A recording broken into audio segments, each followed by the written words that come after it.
Hi! మిత్రులందరికీ price action Telugu ఛానల్‌లోకి స్వాగతం. సో, జనరల్‌గా ఏంటంటే మార్కెట్ ఇలా మూవ్ అవుతుందనుకోండి. ఆ!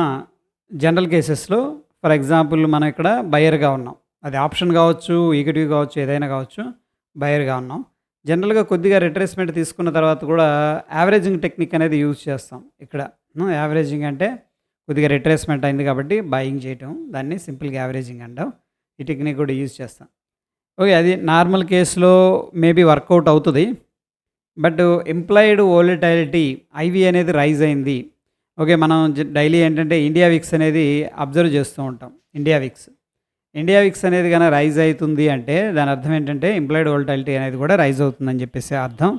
ఆప్షన్స్‌లో ప్రీమియమ్స్ ఇంక్రీజ్ అవుతున్నాయి. ఆప్షన్స్‌కి డిమాండ్ క్రియేట్ అవుతుందని చెప్పేసి అర్థం అనమాట. ఎందుకంటే ఆప్షన్స్ యొక్క ప్రీమియమ్స్‌ని బేస్ చేసుకొని ఇండియా విక్స్ అనేది కాలిక్యులేట్ చేయబడుతుంది వెరీ సింపుల్‌గా.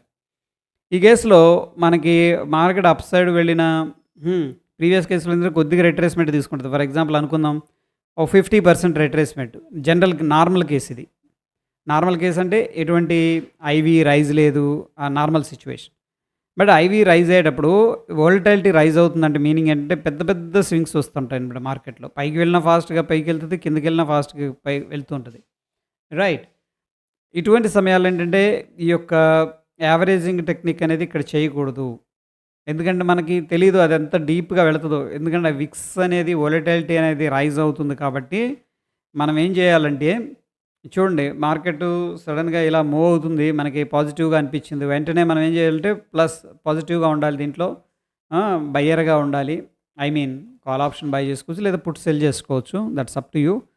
అండ్ మోరోవర్ ఏంటంటే ఈ యొక్క ఆప్షన్ ప్రీమియమ్స్ అంత తొందరగా మెల్ట్ అవ్వవు. ఏది విక్స్ కాపాడుతుంటదనమాట. విక్స్ డిమాండ్ ఉంది కాబట్టి అదొక పాయింట్ కూడా ఉంటది. బట్ ఎనీహౌ ఇక్కడ డైరెక్షనల్ మూవ్ కాబట్టి మనం ఆప్షన్ బై చేసామనుకుందాం ఫర్ ఎగ్జాంపుల్. ఇలా వెళుతున్నప్పుడు దాంట్లో తీసుకొని ఏది బై చేసాం ఫర్ ఎగ్జాంపుల్ 100 దగ్గర బై చేసాం ఇక్కడ. ఇక్కడ 110 దగ్గర కూడా బై చేసుకోవచ్చు కావాలనుకుంటే. ఏది ఈ ఈ యొక్క ఇండిసెస్ అనేది మూవ్ అవుతుంటాయి. ఫర్ ఎగ్జాంపుల్ నిఫ్టీ గాని, బ్యాంక్ నిఫ్టీ గాని బై చేసుకోవచ్చు. ఎగ్జిట్ కూడా తీసుకోవాలి ఇక్కడే. ఎందుకంటే వోలటాలిటీ ఒకసారి రివర్స్ అయిందంటే మళ్ళీ డీప్‌గా వెళ్ళిపోతుందనమాట. ఎందుకంటే ఈరోజు మనం చూస్తే మేజరు అప్ సైడ్ వెళ్ళింది. మళ్ళీ ఫాస్ట్‌గా అంతే ఫాస్ట్ కిందకొచ్చింది. మళ్ళీ పైకెళ్ళింది. మళ్ళీ కిందకొచ్చింది. మళ్ళీ పైకెళ్ళింది. ఫైనల్‌గా పైకెళ్ళింది.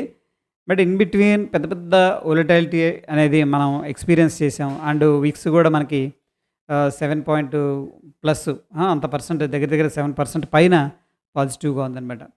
సో, ఇలా వెళుతున్నప్పుడు అదే డైరెక్షన్‌లో తీసుకోవడానికి ట్రై చేయాలి. ఏది long.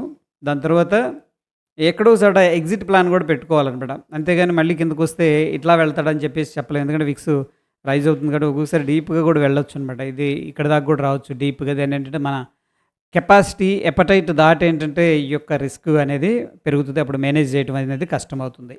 For example down side వస్తుందనుకోండి. ఇది వెంటనే ఏంటంటే మనం పుట్ సైడ్ ప్లాన్ చేసుకోవచ్చు. వోలటాలిటీ ఎక్కువున్నప్పుడు ఆప్షన్ బయర్‌కి ఇది హెల్ప్ చేస్తది. Okay. And of course expiry రోజు ఆప్షన్ సెల్లర్‌కి చాలా హెల్ప్ చేస్తుంది. ఎందుకంటే చాలా ప్రీమియమ్స్ పెద్ద పెద్దగా ఉంటాయి కాబట్టి. సో, వాళ్ళు ప్రీమియం ఈట్ చేయటానికి అంటే పెద్ద పెద్ద ప్రీమియమ్స్ కలెక్ట్ చేసుకోవడానికి అవకాశం ఉంటదనమాట. సో, ఈ యొక్క పాయింట్ అనేది మీతో షేర్ చేశాను. హోప్ అండర్‌స్టాండ్ అయిందని చెప్పేసి అనుకుంటున్నాను. దీనికి సంబంధించిన ఎటువంటి డౌట్స్ ఉన్నా సరే కింద కామెంట్ రూపంలో తెలియజేయండి. అండ్ ఇక్కడ మనం చూస్తే బ్యాంక్ నిఫ్టీలో మార్నింగ్ మనం ఏమనుకున్నాం, ఈ యొక్క పర్టిక్యులర్ లెవెల్ ఏదైతే ఉందో లెవెల్ బ్రేక్అవుట్ అయితే కూడాను ఎందుకు ఆ లెవెల్ అనుకున్నామంటే మల్టిపుల్ టైమ్స్ అనేది మనకి రెసిస్టెన్స్ లాగా ఉంది ఇక్కడ కదా. మనకి మల్టిపుల్ టైమ్స్ అనేది రెసిస్టెన్స్ లాగా ఉంది. అండ్ ఈ లెవెల్ గాని బ్రేక్అవుట్ అయిందంటే మనకు చక్కగా అప్ సైడ్ మొమెంటం ఉంటదని చెప్పేసి అనుకున్నాం. అయితే వెరీ ట్రిక్కీగా రావటం అనేది జరిగింది. ఎందుకంటే గ్యాప్ అప్ అయింది. దాని తర్వాత గ్యాప్ ఫిల్ చేశారు. మనం ఒకసారి దీన్ని 15 మినిట్స్ టైమ్ ఫ్రేమ్‌లో గనక కన్వర్ట్ చేసుకొనుంటే మీకు మేబీ ప్రాబబుల్ ఏంటంటే బేస్ ఐడియా ఉందని చెప్పేసి అనుకుంటున్నాను. బేస్ అంటే ఏంటి? ఫర్ ఎగ్జాంపుల్ ఇక్కడుంది. ఏది నిన్నటి close previous day close PDC previous day close. For example ఈరోజు సడెన్‌గా ఇక్కడ ఓపెన్ అయిపోయిందనమాట. 20 పాయింట్స్, 100 పాయింట్స్ ఏదో డిఫరెన్స్‌లో ఓపెన్ అయింది. బట్ ప్రీవియస్ డే క్లోజ్ దగ్గరికి రావటాన్ని ఏమంటామంటే మనం గ్యాప్ ఫిల్లింగ్ అంటాం. గ్యాప్ ఫిల్లింగ్ అంటాం. ఈ గ్యాప్ ఫిల్ చేసిన దగ్గర ఇక్కడ ఏదైతే ప్రీవియస్ క్లోజ్ అయింది కదా, ప్రీవియస్ డే క్లోజు. ఆ క్లోజింగ్ దగ్గర మనం మరీ 1 మినిట్ క్యాండిల్ కాదు గానీ అట్‌లీస్ట్ 5-15 మినిట్స్ క్యాండిల్‌ని మనం పెట్టుకుంటే టైమ్ ఫ్రేము ఈ ప్రీవియస్ డే క్లోజింగ్ దగ్గర ఏదైతే ప్రైస్ ఉందో దాన్ని మనం ఏమంటామంటే ఒక బేస్ ఏరియా అంటాం. బేస్ అనమాట. ప్రీవియస్ డే యొక్క క్లోజ్ అయిన ప్రైస్‌కి దగ్గరగా ఉండే జోన్ అది. బేస్ ఏరియా అంటాం. సో, ఆ బేస్ ఏరియా గూడా కవర్ చేశాడు ఈరోజు. ఇది బేస్ ఏరియా యాక్చువల్‌గా. దాన్ని కవర్ చేసి అక్కడి నుంచి రివర్స్ తీసుకున్నాడు. అంటే సింపుల్‌గా చెప్పాలంటే గ్యాప్ ఫిల్ చేశాడు. అండ్ గ్యాప్ ఫిల్ చేసిన దగ్గర నుంచి కూడా మంచి మొమెంటంలో వెళ్ళటం జరిగింది. మనం చూసుకున్నట్టయితే పెద్ద పెద్ద స్వింగ్స్ అనేది కనిపించింది చూడండి. మేజర్‌గా ఇక్కడ అగ్రెసివ్ మూవ్ వచ్చింది. ఇక్కడ అగ్రెసివ్ మూవ్ వచ్చింది. ఇక్కడ రైట్. దాని తర్వాత ఇంకెక్కడ ఆగలా ఎళ్ళిపోయాడు. కంప్లీట్‌గా వెళ్ళిపోయాడు. దాని తర్వాత అగ్రెసివ్ మూవ్ వచ్చింది. దాని తర్వాత కంప్లీట్‌గా ఎళ్ళిపోయాడు. మళ్ళీ అగ్రెసివ్ మూవ్ రావడం జరిగింది. అంటే బోత్ సైడ్స్ అనేది ఏంటంటే మార్కెట్స్ అనేది మూవ్ అవ్వటం అనేది మనం ఎక్స్‌పీరియన్స్ చేసాం ఈరోజు. అదేవిధంగా మనం ఒకసారి నిఫ్టీ చార్ట్ అనేది చూస్తే ఆ! ఇక్కడైతే మనకి బేస్ ఏరియా పర్ఫెక్ట్‌గా ఉంది. అండ్ చూడండి ఇక్కడ బేస్ అంటే 15 మినిట్స్ క్యాండిల్‌కెళ్దామా?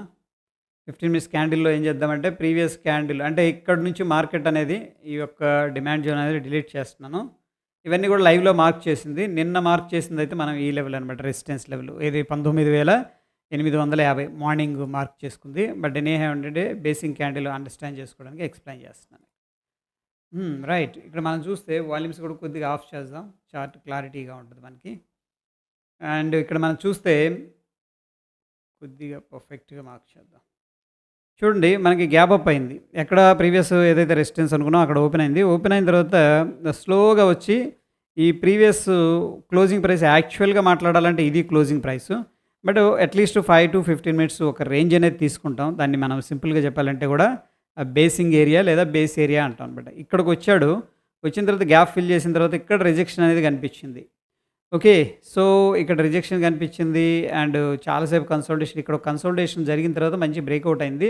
దాని తర్వాత అగైన్ రిట్రేస్ తీసుకున్నాడు కానీ అందుకే మనం స్వింగ్స్ ఫాలో అవ్వాలి. ఈ యొక్క స్వింగ్ లోకైతే రాలేదు.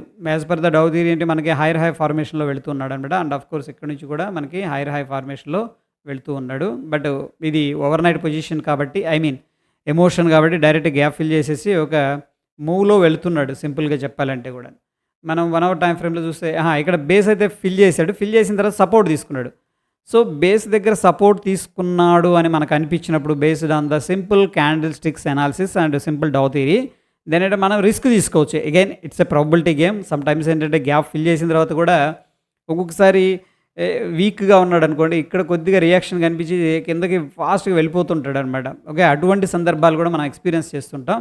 బట్ ఒక ఐడియా ఉంటే దెన్ ఏంటంటే లోవర్ టైమ్ ఫ్రేమ్స్‌లో చూస్తే బ్యూటిఫుల్‌గా ఉంది ఇదైతే. ఎందుకు ఇక్కడ బుల్లిష్ షరామీ క్యాండిల్ ఫార్మేషన్ జరిగింది. ఒకసారి ఈ యొక్క లెవెల్స్ డిలీట్ చేస్తున్నాను. బేసింగ్ జోన్‌కొచ్చిన తరువాత బుల్లిష్ షరామీ క్యాండిల్ అంటే ప్రీవియస్‌గా ఏదైతే ఈ యొక్క క్యాండిల్ ఉందో బిగ్ క్యాండిల్ లోపల మనకేంటంటే ఈ యొక్క వోల్టాలిటీ కాంట్రాక్షన్ జరిగింది. దాని తర్వాత సక్సెస్‌ఫుల్ బ్రేకౌట్ అయింది ఇక్కడ.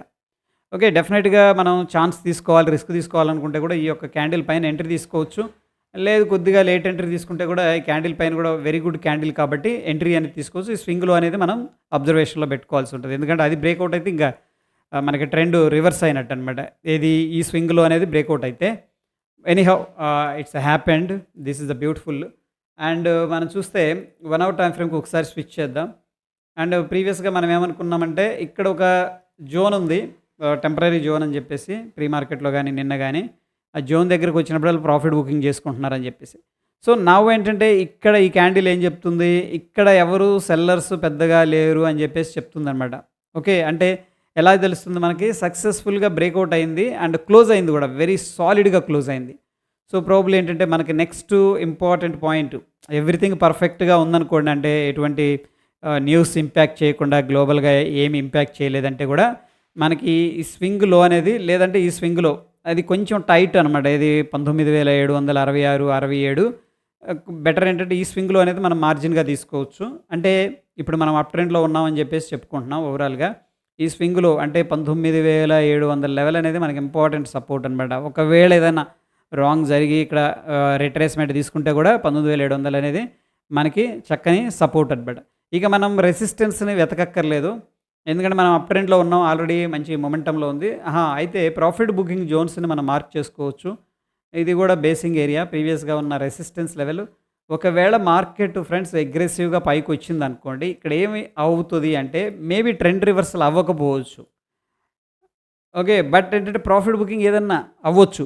దాన్ని గమనించాలి మనం ఈ పాయింట్ దగ్గర. ఎందుకంటే మనకి స్ట్రాంగ్‌గా బ్రేకౌట్ ఇచ్చాడు 19,850 అండ్ ఆఫ్ కోర్స్ 19,900 దగ్గర ట్రేడ్ అవుతుంది కాబట్టి, సో, పాజిటివ్‌గానే మనం వెళ్దాం. ఎందుకంటే మార్కెట్ ట్రెండ్ ప్రకారం మనం వెళ్దాం. ఇంకా ఓవర్‌నైట్ ఏదైనా జరిగితే మనం చెప్పలేమనుకోండి. బట్ ఎవ్రీథింగ్ ఈజ్ నార్మల్‌గా ఉంటే డెఫినెట్‌గా మనకి స్వింగ్‌లో ఏది 700 అనేది వెరీ ఇంపార్టెంట్. దాని తర్వాత ప్రాఫిట్ బుకింగ్ జోన్ వచ్చేసరికి 20,000 రైట్. 20,133 అనేది మనకి ఇంపార్టెంట్ ప్రాఫిట్ బుకింగ్ జోన్ అని చెప్పేసి చెప్పుకోవచ్చనమాట.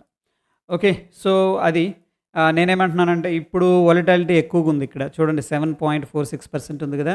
పెద్ద పెద్ద స్వింగ్స్ ఒస్తాయి. అందుకని ఆపోజిట్‌లో ఉండకండి. ఓకే. సో, ఒకవేళ పైకెళ్తున్నాడు పైకే వెళదాం. పైకి వెళ్తుంటే పైకెళ్దాం. ఒకవేళ కిందకొస్తే కిందకెళ్దాం. అంతేగాని ఇక్కడ ఇలా వెళ్ళి ఇక్కడికొచ్చి ఆగుతాడు, ఇలా బౌన్స్ తీసుకుంటాడు, రిట్రేస్ తీసుకుంటాడు. ఇది ఏంటంటే కొద్దిగా డిఫికల్ట్‌గా ఉంటది ఐవీ ఎక్కువున్నప్పుడు. నార్మల్‌గా ఉన్నప్పుడేంటంటే వస్తాడు కొద్దిగా అక్కడ కన్సల్టేషన్ మళ్ళీ వెళతాడు ఛాన్స్ ఉండదు. ఐవీలో ఏంటంటే వెళతాడు. వెళ్ళకుండా ఏమడు కానీ పెద్ద స్వింగ్ తీసుకొని వెళతాడనమాట. మేజర్‌గా స్వింగ్స్. అందుకని గమనించండి ఐవీని. ఓకే. That's it friends. మరొక ఎపిసోడ్‌లో మళ్ళీ కలుసుకుందాం. Stay tune. ధన్యవాదాలు.